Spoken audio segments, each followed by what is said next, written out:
In this video, I want to show you how to replace your front brakes, pads, and rotors. Let's get started. Let's remove the wheel, 21mm socket, remove all 5 of your lug nuts, and then pull the wheel off.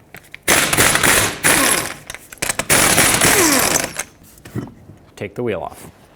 Let's start by slightly compressing this caliper. Stick your pry bar or screwdriver in here and pull outwards on it. That will give it just a little bit of movement. It will compress that piston so we can remove this easier. Now on the back side, you'll see 2 14mm bolts. Those hold the caliper onto the bracket. Remove both of them.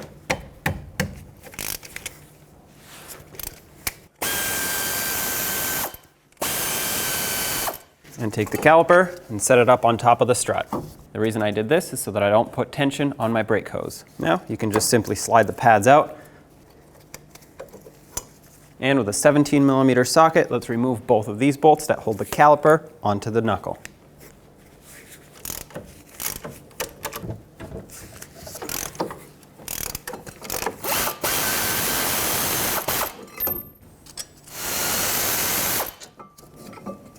Take the bracket off.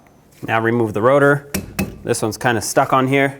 Oh, there we go. It just broke free. Sometimes you can just pull on it and it breaks free. Other times you're gonna have to use a hammer and tap it until it breaks free. Just be careful not to tap on the lug studs. Let's clean up the hub. You'll see that it's corroded. It has a lot of rust buildup. So I'm gonna take a wire wheel on my drill and clean this up.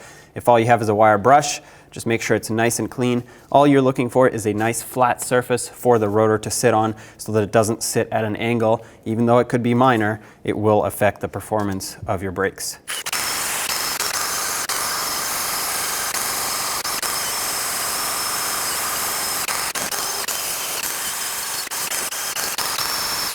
Spray some brake parts cleaner on it to clean off the residue and any potential remaining grease. And then we'll coat it in some anti-seize to prevent any further rust from occurring. Don't apply too much and try not to get it on the lug studs, but try to get it around this ridge here on the inner part of the hub. If the rotor does seize, this is most likely where it's going to seize. Just make sure you get a nice thin layer all around on the rest of the hub.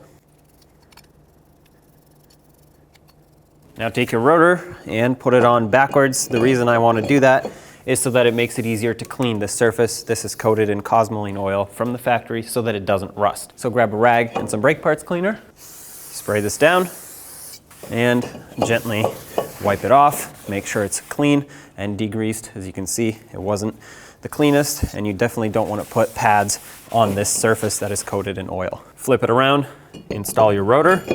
Do the same to the front side, clean it up with some brake parts cleaner. Now let's clean up the caliper bracket. Start by removing these anti-rattle clips on both sides. We'll give this a good cleaning. You can either use a manual wire brush, or if you need to sand it down, go ahead. Just make sure you don't remove a lot of material off of this. You don't want to make this distance too large between the two, otherwise your pads will be able to move around too much. For me, I don't have a lot of rust. This is all surface rust here, so a simple wire brush cleaning will be just fine. As you can see, it's nice and clean now. Rinse it off. Add a thin layer of brake grease to this surface so that it prevents further rust from building up, but don't put too much, because if you do, it'll actually squeeze out into the center here where the rotor goes and it'll get on your rotor, which is a bad thing. Take your new anti-rattle clips, slide them down, press it until it clips in and you feel it lock in, then flip it over and do the same to this side.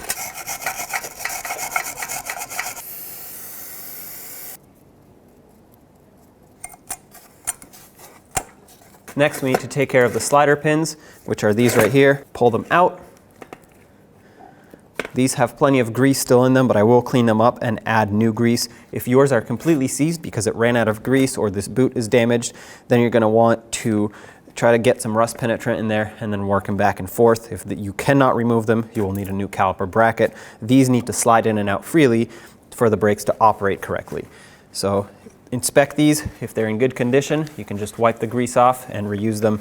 But if yours are rotted and pitted, replace them with new ones. You want to make sure that that ridge right there is clean. Mine is. It's free of any debris that might get stuck in there. Inspect the boot to make sure it doesn't have any tears in it.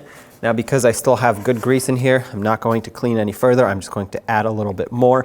If you had rust buildup in here, you'd want to take a bore brush and stick it down in there just remove this boot first so that it doesn't get damaged. Coat the slider pin in fresh grease, and I like to put a little extra inside the boot so that it acts as a reserve of grease. And notice that I put some on this lip here on the edge. That's going to make its way on that ridge and seal up the slider pin perfectly. Squeeze it in. Notice that there's air here. To get the air out, squeeze the slider pin in, press on the boot, and there you have it. Now, repeat the steps on this side. Once you're done, give these a couple twists to work the grease in. And now, let's put the caliper bracket back onto the vehicle.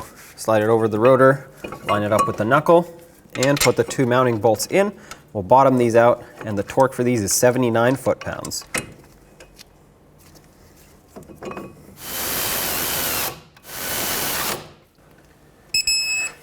That's 1.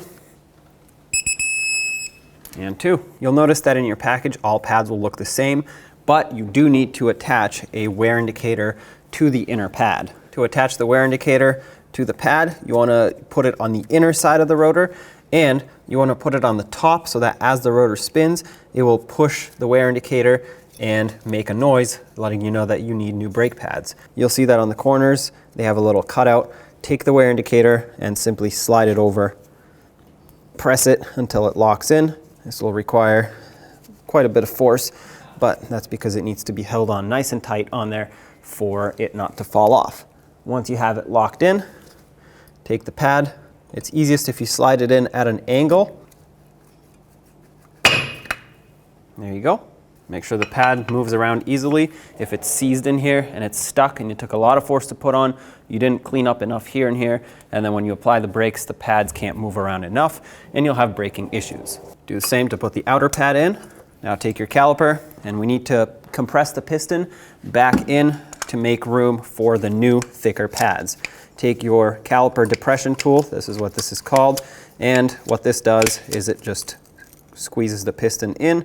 Go slow, and that's it, it's bottomed out. Now they make multiple types of these. Mine is the lever style, but you can use anything else that will gently and evenly push this piston back. You don't want it going sideways at an angle. This will damage it, that will damage it internally. Take your caliper, slide it over the pads, make sure it lines up with the caliper bracket slider pins, and then take the 2 little bolts and secure the caliper onto the bracket. We'll bottom these out, and these get torqued to 25 foot-pounds. That's 1 and 2. Now do the same to the other side. Pump up the brakes, and let's put the wheel on. Now let's put the wheel on.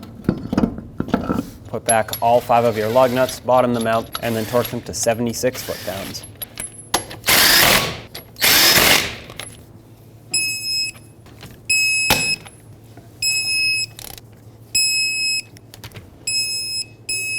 And double check them.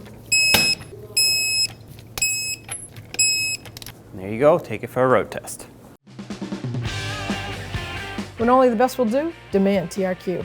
The only company that lets you view before you do. TRQ is committed to offering the highest quality aftermarket auto parts that are engineered for peace of mind. Thanks for using and viewing with TRQ.